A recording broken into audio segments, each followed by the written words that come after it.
So guys, today we are making homemade churros. It's really divine with a chocolate dip, and especially if it's served hot, it's really good. So for that I've taken 1 cup water. I'm going to warm up the water in a pan. In a pan I've taken 1 cup water, 2 tablespoons of sugar granules. You can see I've also used 50 grams of butter. I'm going to let it melt in the pan. After the pan, if once you see that the water and the butter and the sugar is all melted and a boil is coming in the mix in the water, then you add in, like you can see that there's a boil in the water, the sugar is all melted. I've added 1 cup of flour inside it. Okay, and I'm going to take off this pan from the stove, and then again I'll put it in the pan so that it all combines, the flour combines together. And you need a dough form. You don't need a sticky substance, you need a dough.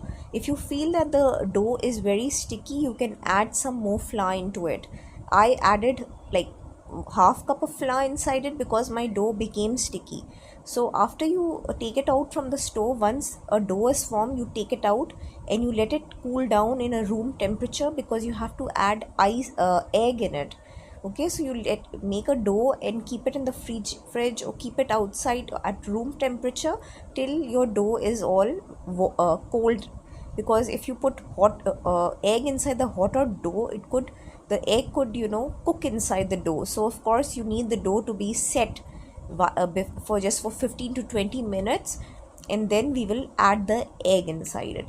I have used a very small egg. I have taken one egg which is small, and I've added that in it. If you feel like your dough has become sticky with the egg, you can add some more.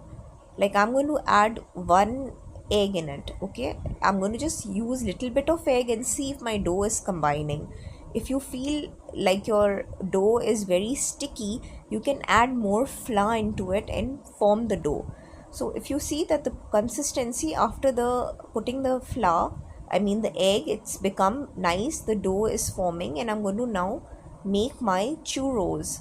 Right, I don't have the cookie machine, so I'm just going to I'm going to make rectangular shape. I'm going to take the dough and make rectangular shape of the dough, and then I'm going to fry them until golden brown and completely cooked. You don't need to overcook the churros. If you can see, my dough is nicely combined and with the egg and everything, and it should not be very tacky.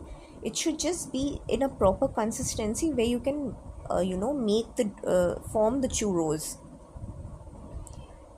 Now you can see I've made long balls like these, and I'm going to fry them. It has you if you, those people who have eaten churros know that the consistency is very long and thick, and so this is what is the size. If you want to make smaller balls, you can do that. Now I'm frying it till it cooks well, until it's golden brown and it's crunchy from the outside. Then it will be amazing when you eat it with the chocolate dip. Okay, so now we are going to make the chocolate dip. For the chocolate dip, I've taken 50 grams of chocolate, dark chocolate, and I've added 2 tablespoons of sugar in it.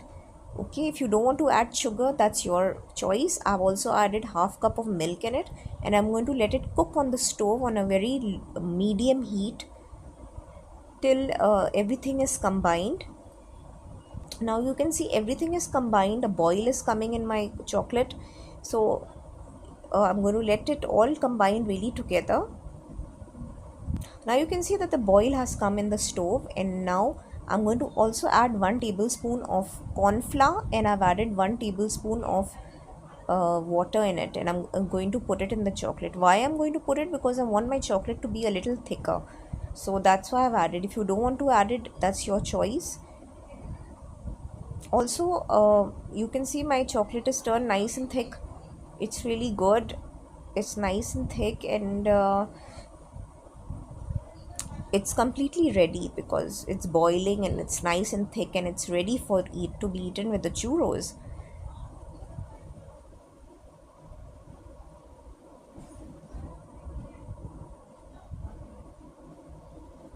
So my churros are absolutely ready. It's golden brown. It's so divine. I've tried one and it's really yummy. You need to let it deep fry really well till everything is cooked. As you know, the flour is raw and the egg is raw, so you need to let it cook in the deep fry oil, right? You need to deep fry. If you want to make it in the air fryer, that's your choice. But I have deep fried it, and I'm going to dip it in the chocolate and eat it. The chocolate dip is absolutely fine. The chocolate dip is very hot. It is better that you let it be hot and don't keep it in the fridge. The churros are really divine, guys. Try it and make it and subscribe to my channel. All the ingredients you'll find in the description.